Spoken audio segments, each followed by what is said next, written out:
On the first day of every 6th month, the goddess of their village would descend from heaven in the form of a human lady. Meka's mother had gone out in search of food on this day and never returned home. She was turned into a statue by the goddess and was now worshipped in the village by all and sundry. This is Meka's story. On the particular day the goddess was to come, none of the villagers were expected to come out of their homes. It had been like that even before Meka's grandparents were born. They would hear her footsteps as she walked around the village, each step sounding, "Kom, kom, kom," like a rainstorm. Meka's mother was almost a single mother. Her father did nothing but drink around the village without doing any tangible thing for their feeding and welfare. Her mother shouldered it all, from working in people's farms to picking fruits to sell just for them to feed.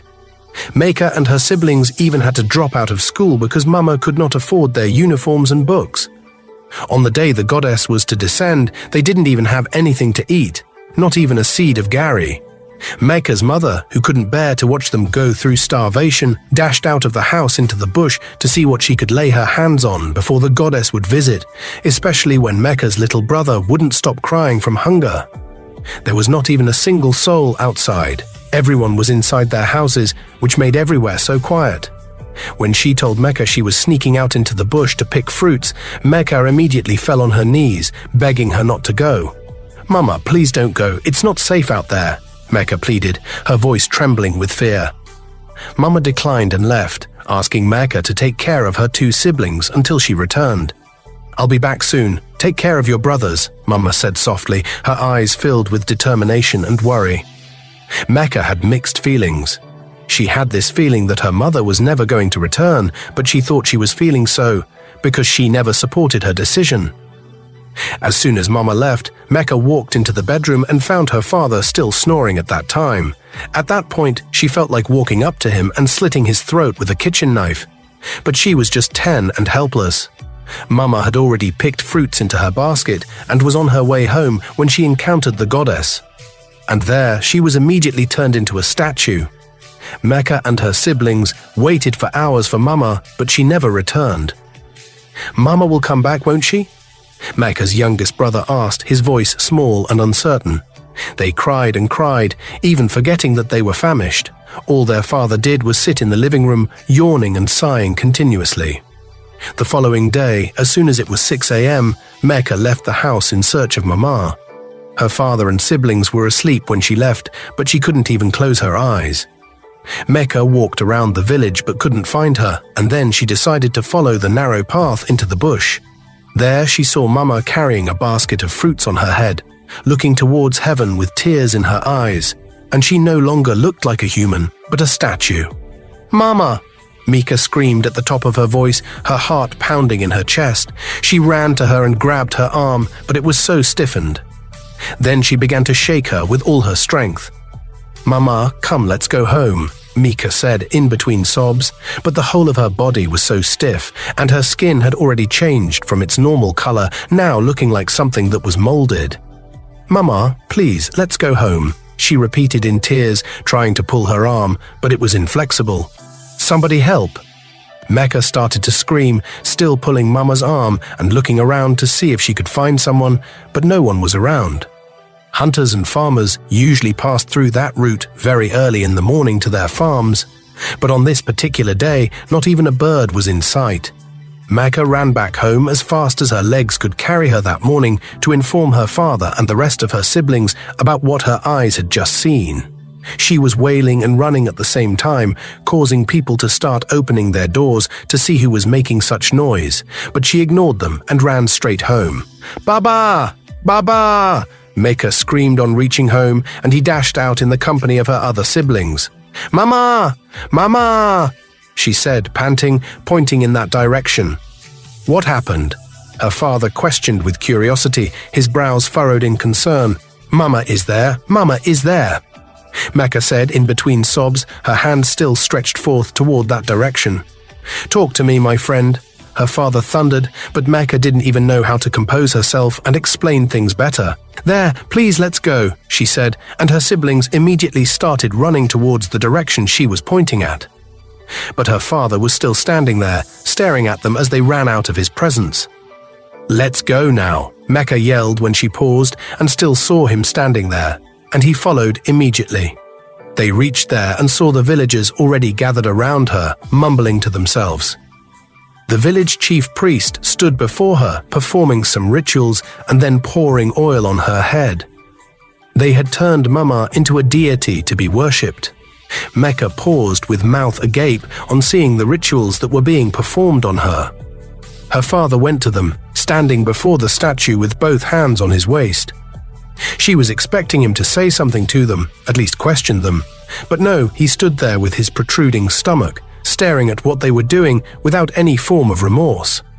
Her siblings, on the other hand, after pausing and staring at the statue for a few seconds, finally summoned up courage and sprinted to her. Meka's 4-year-old baby brother started wailing, hugging Mama and telling her, "Come, let's go home." His small voice filled with confusion and desperation. Her immediate younger brother attempted to push Mama from behind in tears, but nothing was happening.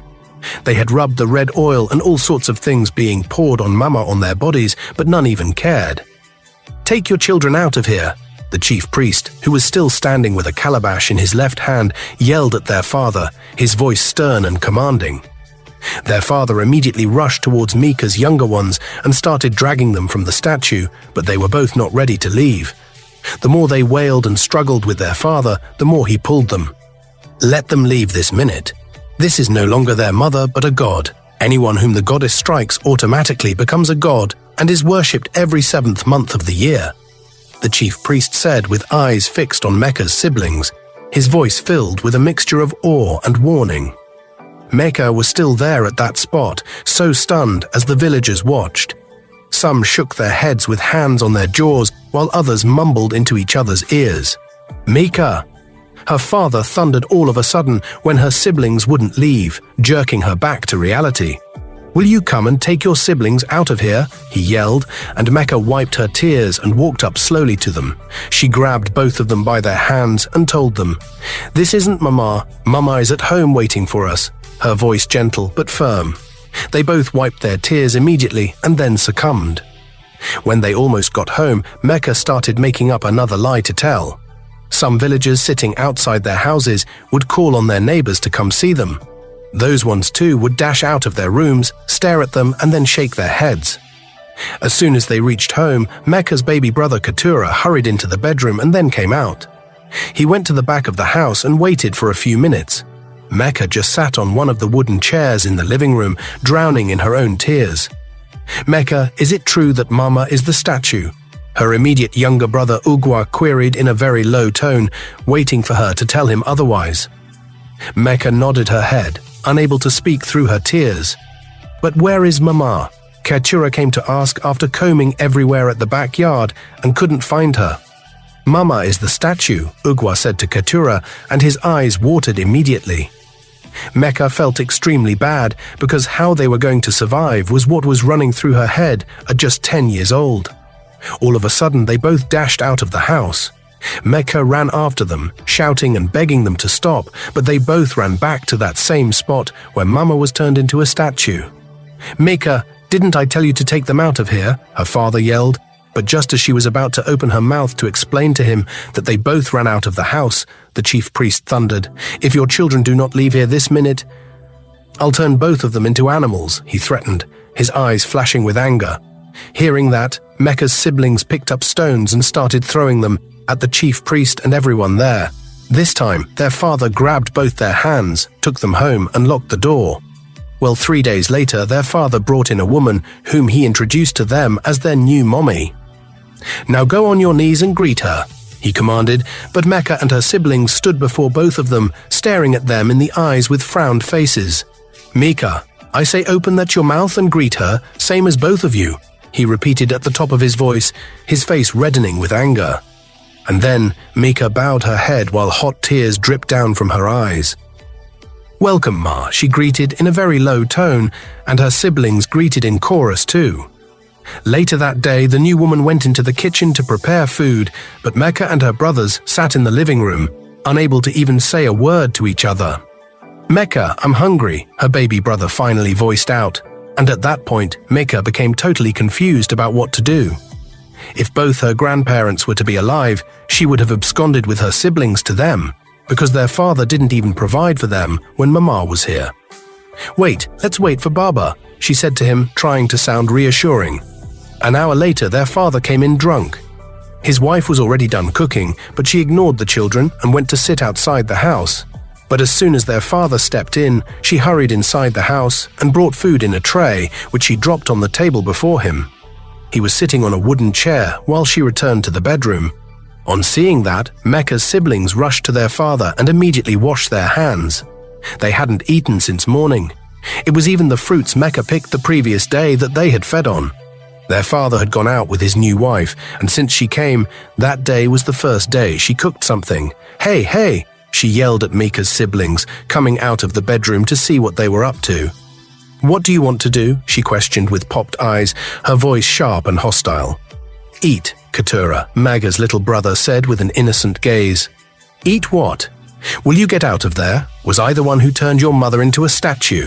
She yelled again, and Meka's siblings withdrew immediately, but their father sat there without even a word. Meka was so shocked that she sat there with her mouth agape. They watched her and their father eat without inviting any of them, while Meka's brothers cried and cried. "Don't worry, I will pick fruits tomorrow, and we'll all go to the market to sell them and buy whatever we want," Meka said to brighten them up, because they both loved going to the market with Mama when she was here, and they both nodded. Later that night, when Keturah wouldn't stop crying, Meka went to their neighbor to beg for Gary, but by the time she returned, he was nowhere to be found. She searched everywhere and then knocked on the bedroom door to inform their father, but his wife opened the door and pushed her away. Well, after Ugwa and Meka combed everywhere and couldn't find Keturah, they decided to go inform Mama, and they left in tears under the brightness of the moon. On reaching there, they met Keturah crying and hugging the legs of Mama's statue. "Mama, I'm hungry," he said, his voice small and pitiful. Meka went to him and carried him. "Let's go home, there's Gary," she said in tears, and he immediately wiped his tears and they left for home. They picked fruits the following day and ended up selling everything at the market. They bought food from a woman selling cooked food in the market, and they all ate and headed home after eating. That same night, their father's wife cooked again. But they weren't invited as usual. However, they were not bothered. They all slept without caring about food for that night. They continued going to the farm to pick fruits to buy food. And whenever there were no fruits for them to pick, they would go to people's houses to do their chores in exchange for food. But one question Meka always had in mind for the goddess was to ask her why she chose to take Mama away from them. They continued feeding themselves for months, and their father wasn't even bothered. After 5 months, when the town crier announced that the goddess was to descend in a month, Meka was elated. On the very day the goddess was to descend, all the doors in the village were shut and no one dared to come out, especially after seeing what happened to Mama. Meka and her siblings had done chores in people's houses the previous day, so there was food for them to eat. As soon as Meka heard the footsteps of the goddess from afar, she sneaked out of the house to her. She ran as fast as her legs could carry her, turning and looking around to make sure that no one was watching. As soon as she sighted the goddess, she paused, gazing at her from her head down to her toes with mouth agape. The goddess was looking so gigantic, almost the height of the tallest Iroko tree in the village, and she too paused on seeing Meka. The goddess was adorned with coral beads from her head down to her toes, with the largest horsewhip Meka had ever seen resting on her left shoulder. They kept on staring at each other, and all of a sudden, the goddess bent and picked Meka up with one of her fingers, lifted her and brought her closer before her eyes. Her eyeballs shone so bright that Meka couldn't take a second look at them. "What are you doing here?" the goddess queried, and to Meka's surprise, she had the voice of a human. My mother. You turned her into a statue the last time you visited," Meka said with her head bowed, her voice barely above a whisper. "She went against the laid-down rules of the village," the goddess said and continued walking. Meka was so scared to her bone marrow, and each step the goddess took seemed to her as though the ground was going to break open, with the beads on her hitting each other following every move. But she went to get food for us. We didn't have food to eat on that day. "You visited?" Meka said in stutters, her voice shaking with fear and confusion. I know that. She had to go for a destiny to be fulfilled, the goddess said, her voice calm and knowing. I don't understand, Meka replied, her brow furrowed in confusion. You will, the goddess let out, bent and then dropped Meka. You can go, run, she said, already going her way. What, you mean I can return home? Meka queried, running after her, her voice filled with disbelief. Yes, the goddess replied simply. But why didn't you turn me into a statue like you did to my mother? Meka asked, her curiosity overcoming her fear. Like I said, you will soon understand. Now run home, the goddess said, as she continued walking, her voice carrying a finality that brooked no argument. Meka took the other route and ran straight home. She was pondering all the goddess had said until she reached her house. As she sneaked into the house, she quickly sat by a corner of the room as those things the goddess said kept popping up in her head. What destiny is to be fulfilled? She asked herself, her young mind struggling to comprehend the weight of the goddess's words. The following morning, all the chief priests in and around their village gathered in their house.